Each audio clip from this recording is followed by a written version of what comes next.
I ran for mayor with the commitment to tackle both the real crime that is unacceptably high and the public safety that is unacceptably low.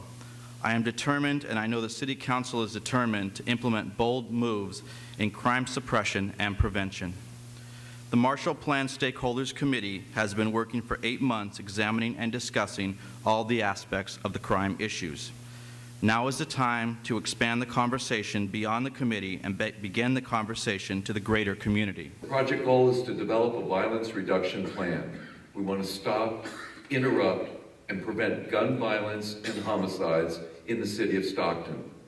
This project is not about, and nor does it have the goal of ending crime. That is a different project. That is a different set of dynamics.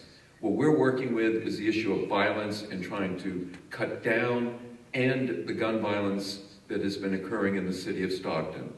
High violence is chronic, but only recently is it acute. There's no relationship between total violent crime and homicides. Homicide trends in Stockton don't follow those of the rest of the state of California. Local issues drive the trends. Hotspots can be identified and are discrete, but they're dispersed, and that makes it that much more challenging.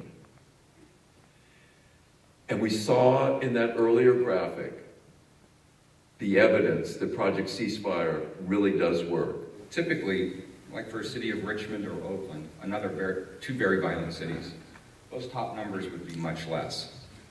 So in Stockton, we have maybe a relatively, and I'll explain this a bit more in a second, a relatively smaller, more concentrated pool of more serious, more violent offenders. We think that Ceasefire can make a difference by focusing on basically 60 to 70 high-rate, dangerous offenders and potential victims at any one time.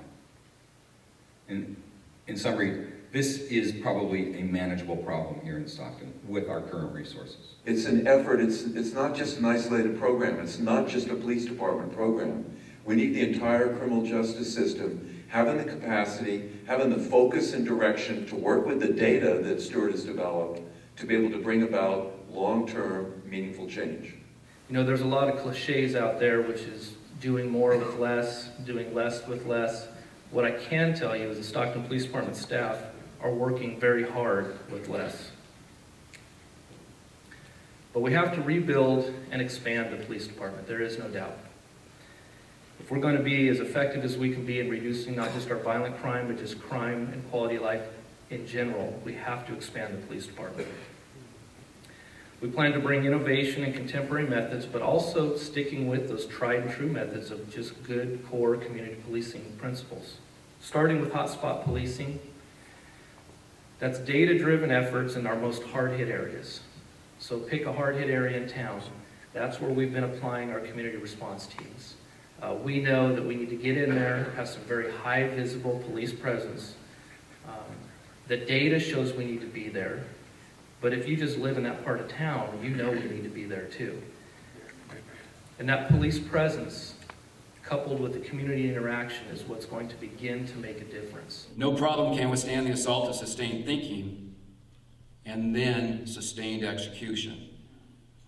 Stockton doesn't have a good track record in that. But I can say with confidence, the former city council that commissioned this project, and while I haven't spent a lot of time with this new council, I'm pretty confident saying the city is all in on this. It's halftime in America. I think it's halftime in Stockton. We find a way through tough times, and if we can't find a way, then we'll make one. All that matters now is what's ahead. How do we come from behind? How do we come together? It's halftime, America, and our second half is about to begin.